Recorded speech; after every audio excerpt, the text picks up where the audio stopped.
guys, welcome back to my YouTube channel.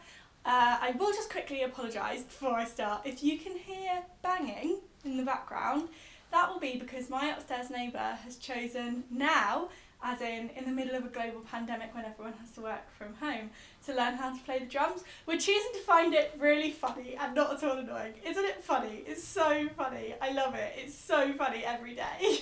For today's video, I wanted to hop back on that bandwagon. I have done an assumptions tag video before, but that was over a year ago now, so I thought that we would do a little updated one. I am on a swivelly chair and I've just realised how annoying that is likely to be.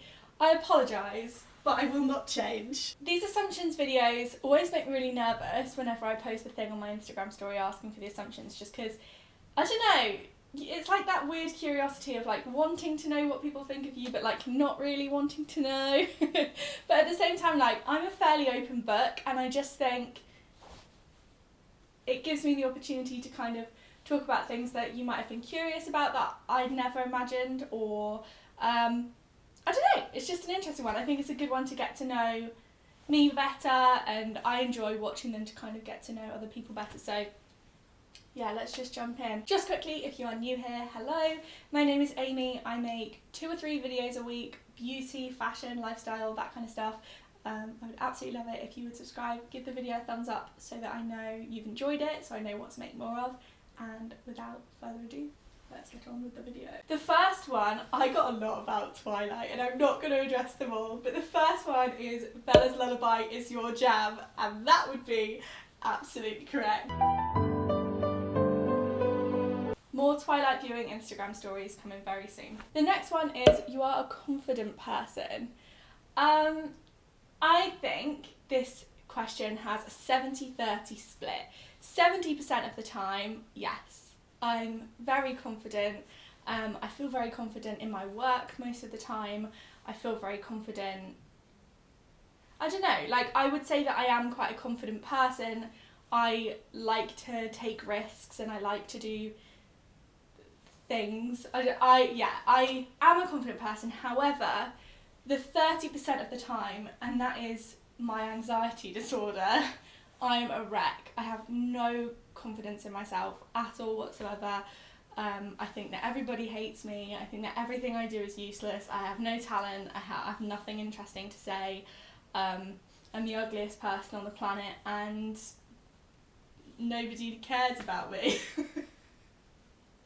So in those scenarios, I find it quite difficult to break out of that. So I think, yeah, the answer is very split. I do tend to speak my mind, which I think people often assume means that I'm confident, and I guess it does to a certain extent. I don't know if I'm a confident person or not, okay? I'm multifaceted. I mean, yeah, on the whole, I'm a fairly confident person, except on the days when I'm not. And then I just want to cry in a hole. Next question, if you regret living in London? Not a question, an assumption. No, I don't. I was really scared before I moved. Obviously, I made the very permanent decision of buying rather than renting when I first moved to a brand new city. And I think my family were really worried that I was going to really regret that, because what if you get there and you hate it?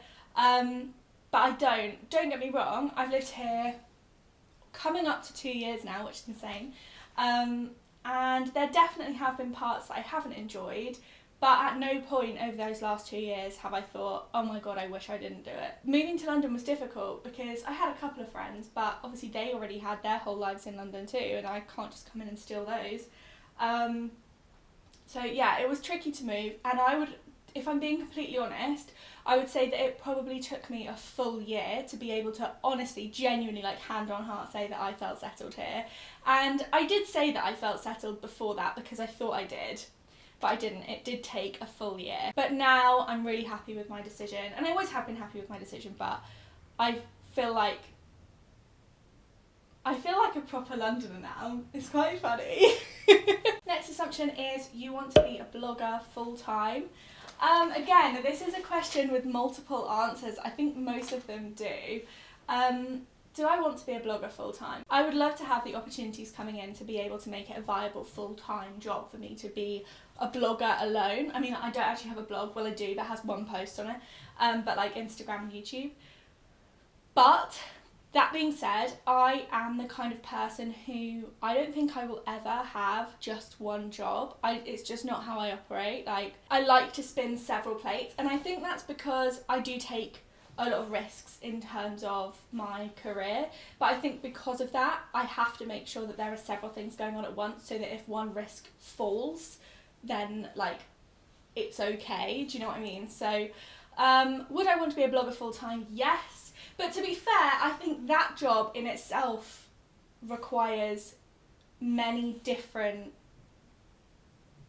like revenue streams, doesn't it? It's not just doing ads with brands. There are other things involved. So yeah, I would be, I think. I love this stuff. It's so much fun. And I've chosen the other things that I do for work very carefully to make sure that I still have the time to put into this and to grow it, and hopefully one day it will be my absolute full-time job. At the moment, it is about, I'd say probably 30% of my income. The next one is you're well off, and then in brackets, sorry. You don't need to apologise. And yes, I think that some people would consider me well off, others would not. I think that there's this weird stigma around saying that you're well off online, when in reality, like, the majority of my audience are well off. The definition of well off is to be able to live comfortably. I'm so fortunate and so privileged to be able to be in the position that I'm in and to work as hard as I do.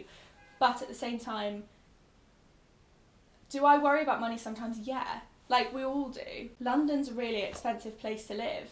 And it's funny because I actually feel like when I was living in Norwich, I was a lot more comfortable, despite the fact that I was making a lot less money, just because my outgoings were so much smaller. I'm just editing this video and I don't feel like I articulated this very well, so I just want to kind of explain what I meant, which was that I think that if you have a roof over your head and enough food to eat, then you are well off. And by that definition, yes. That doesn't mean that I never worry about money. That doesn't mean that I'm rolling in it. But in response to the assumption of, are you well off? Yeah, I think I am. And I think the majority of people watching will be too. The next assumption is you love working for yourself, and this is true. There are definite downsides that come with working for yourself. It's very uncertain, and in times like this whole coronavirus situation, I wasn't able to claim any financial aid because I didn't have a long enough history of being full-time self-employed, basically. So that's been quite a stress, and I think that's one of the risks that you take on. But the freedom of it all and the fulfillment that I take from my work, knowing that I am kind of doing it all for myself, is something that I really enjoy. And so yeah, I do really enjoy working for myself. The next one I found really interesting. You find it difficult to make friends initially, but when you do, you have the closest bond possible. I wonder where you've got this from. That's so interesting. I would actually say that this is true. I often say that I don't think I make friends particularly easily, and a lot of the people in my life would say that that's not true. But I am actually really quite a socially awkward person, or I can be in situations. If I don't feel 100% comfortable, I just get really awkward. However, my friends, I would say that I have like a medium-sized circle of close friends, and I would do anything for them. I'm a very anxious person, and I have to trust the people in my life 100%, and if I don't trust you, you're out, and that is as simple as that. However, I do have a lot of really long-term friends, and I like it that way. I like the fact that I really know them and they really know me. Yeah, I definitely would say that the friends who are in like my inner circle, I would literally do anything for. And I know that that probably sounds quite sort of cliquey, and I don't mean it to. I wouldn't be nasty to anybody, but I really pride myself on my friendships and on how close I am to my friends, and I like to think that I'm a very reliable friend. I'm somebody who people always come to when they have a problem, and I like to be that person. So yeah, actually, I do think that this question is true. Next one, you hate trying new makeup looks and you stick to the same things. This one's really interesting because my initial response was like, no. But actually, yeah. It's not that I hate new makeup looks. Normally, I would say that it comes down to time. Like, my makeup routine is fairly full on anyway. Like, I like to do a full face. I like to do eyeshadow and eyeliner pretty much every day.